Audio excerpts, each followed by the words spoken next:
ये रिश्ता क्या कहलाता है एपिसोड 1479। पहले सीन में हम देखते हैं रुक्मणी आती है और कहती है मैं आज आ गई, इतना बस काफ़ी है। राजश्री भी उसका स्वागत करती है और कहती है कि आपका भी तो आशीर्वाद बच्चों को मिलना चाहिए। वहीं बड़ी माँ कहती है कि अब रश्मि भी आ जाए तो बहुत अच्छा रहे। दूसरी तरफ राजश्री भी मोहित को थैंक यू बोलती है कि आप रुक्मणी को लेकर आए। वहीं शौर्य अभिमन्यु को लेकर नीचे आता है। जसमीत उसे देखकर बहुत खुश होती है। दायती शौर्य को नैतिक को कॉल करने के लिए कहती है, लेकिन उससे पहले ही अर्चना कहती है कि मैं बहुत बार कॉल कर चुकी हूँ लेकिन उनका फ़ोन लग ही नहीं रहा है। राजश्री बड़ी माँ से पूछती है कि रश्मि बेटी आएगी या फिर नहीं। बड़ी माँ कहती है कि उसकी मर्जी, उसकी वजह से आप कुछ भी मत रोको, आप बस प्रोग्राम चालू करो, आएगी तो अपने आप ही शामिल हो जाएगी। मेहंदी की तैयारी बड़ी जोरों शोरों से चलती है। राज गाना भी हर जगह होता है। वहीं वर्षा अपनी मेहनत का भी टाइम याद करती है जब उसकी भी मेहंदी की रस्म हुई थी। वहीं अक्षरा और नंदिनी भी अपना मेहंदी का टाइम याद करने लगती हैं। सभी लोग देखते हैं कि रश्मि वहां पहुंच जाती है और रश्मि को देखकर सभी लोग बहुत खुश होते हैं। रश्मि नंदिनी के साथ बैठ जाती है। अक्षरा उसके हाथों पे मेहंदी लगाती है। मुस्कान रश्मि की तरफ देखकर हंसती है लेकिन रश्मि उसे नजरअंदाज कर देती है। वही अनन्या वर्षा के कान में आकर कुछ कहती है। वर्षा बताती है कि हमने आप सभी के लिए एक सरप्राइज प्लान किया है, बस वही बातें कर रहे हैं। पम्मी पूछती है क्या सरप्राइज। सभी घर वाले पंजाबी कपड़े पहनकर बिल्कुल पंजाबी बन के पंजाबी गाने पे डांस करने लगते हैं और राज गाना चलता है। ये सब देखकर बहुत खुश होते हैं। वहीं अक्षरा भी अभिमन्यु को छेड़ती है। सभी लोग बहुत हंसी खुशी डांस कर रहे होते हैं और सभी लोग डांस को बहुत एंजॉय करते हैं। नैतिक भी आ जाता है और वो भी डांस करने लगता है। दूसरी तरफ जस्सी के घर वाले भी एक सरप्राइज प्लान करते हैं और वो लोग पूरा मारवाड़ी कपड़े पहनकर घूमर पर डांस करने लगते हैं। डांस खत्म होता है और मोहित कहता है कि यहाँ पर पंजाबियों ने घूमर कर लिया और राजस्थानियों ने घूंगर कर लिया, तो अब हम फैमिली फोटो करते हैं। नमन सभी की फैमिली फोटो लेता है और दूसरी तरफ पीछे से आवाज आती है। एक लड़की घर के अंदर आती है और वो जस्सी की बेस्ट फ्रेंड करिश्मा होती है। नमन उसे देखता ही रह जाता है। जस्सी करिश्मा का इंट्रोडक्शन सबसे करवाती है। करिश्मा सभी से मिलती है और कहती है कि वैसे तो पूरा दिल्ली आने वाला था लेकिन मैंने सोचा मैं अकेले ही चलती हूँ।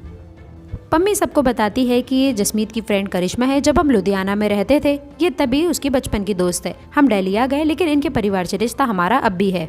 जस्सी सभी घर वालों को करिश्मा से मिलाती है। वही सभी तरफ मेहंदी की तैयारी करते हैं। पम्मी के मम्मी पापा भी काम पर लगे होते हैं। दूसरी तरफ करिश्मा जसमीत को आकर कहती है तूने खाना भी सही से नहीं खाया, चल खाना खा ले। करिश्मा जस्सी से कहती है इतना बड़ा दिन है, तू कम से कम उदास तो मत हो। जस्सी करिश्मा से कहती है कि हर लड़की इस दिन का इंतजार करती है लेकिन जब ये दिन आता है तो परिवार को छोड़कर जाने का दुख एक अलग ही होता है। करिश्मा जस्सी को संभालती है और कहती है सब कुछ अच्छा होगा। दूसरी तरफ नमन ने जो फोटोज निकाली होती है उन फोटो में वो करिश्मा को ही देख रहा होता है। दूसरी तरफ अभिमन्यु के घर में भी सभी लोग काम में लगे होते हैं। वर्षा कहती है कि अच्छा हुआ बच्चे जल्दी सो गए, वरना डांस करते, वरना और सुबह स्कूल तो जाने के लिए उठ ही नहीं पाते। राजश्री कहती है कि कुछ रुमाल रख लेंगे, गुरुद्वारे के अंदर ऐसे नहीं जाते हैं ना। शौर्य बताता है कि गुरुद्वारे के बाहर पहले से ही रुमाल रहते हैं। अक्षरा कहती है कि बादल बने रहे लेकिन बारिश ना हो वरना सारी रस्म खराब हो जाएंगी। राजश्री कहती है जैसे अब तक सारी रस्में अच्छे से हुई हैं वैसे ही ये सारी रस्में भी हो जाएंगी। राजश्री कहती है कि मैं तो दस्सी के माता पिता की सोच रही हूँ कि उन लोगों को कितनी चिंता हो रही होगी, शादी के बाद उन्हें तो अपनी बेटी को विदाई करनी है। अक्षरा देखती है अभिमन्यु कुछ परेशान नजर आता है। अक्षरा का फोन बजता है और वो साइड में चली जाती है और वहीं नैतिक का कॉल आता है। वो दोनों आपस में बात करते हैं। नैतिक उससे कहता है कि पत्नी दूर हो तो किस पति को नींद आ सकती है। नैतिक कहता है अक्षरा आपको याद है ना, आपकी शादी से एक दिन पहले मैंने आपको ऐसे ही कॉल किया था और आप कितनी परेशान थी। नैतिक कहता है जैसे ही वहाँ विदाई हो आप भी यहाँ आ जाना क्योंकि मैं अब आपके बिना नहीं रह सकता हूँ। अक्षरा कहती है कि मैं दूल्हे की इकलौती बहन हूँ, ऐसे थोड़ी आ सकती हूँ, मुझे कितने सारे काम करने हैं और शादी के बाद भी कितनी रस्में मुझे ही तो करनी है, मैं यहाँ जल्दी नहीं आ सकती। नैतिक कहता है हमारी शादी में आप रोई थी ना, अब लगता है इनकी शादी में मुझे रोना पड़ेगा। दोनों आपस में बात करके फोन रख देते हैं। दूसरी तरफ जस्सी बहुत रोती है, पम्मी उसे संभालती है। वही दूसरी तरफ अभिमन्यु को रस्म के लिए बुलाते हैं। माँ कहती हैं कि ये रस्म उन लोगों की तरफ से है तो सोचा हम भी इस रस्म को करते हैं। अभिमन्यु कहता है इस काजल को मैं नहीं लगाऊंगा। वर्षा कहती है कि नहीं अब आपको लगाना ही पड़ेगा। अभिमन्यु कहता है दुल्हन जसमीत है, मैं तो दूल्हा हूँ।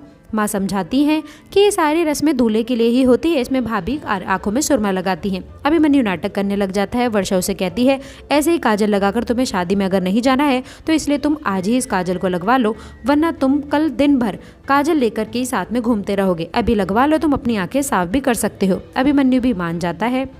अभिमन्यु परेशान होता है, वहाँ से जाने लगता है, लेकिन शौर्य उसे आकर गले लगा लेता है और यहीं पर ये एपिसोड खत्म हो जाता है। ये रिश्ता क्या कहलाता के और एपिसोड देखने के लिए आप हमारे चैनल को सब्सक्राइब जरूर करें। लास्ट तक जुड़े रहने के लिए आप सभी का thank you and thanks for watching my video.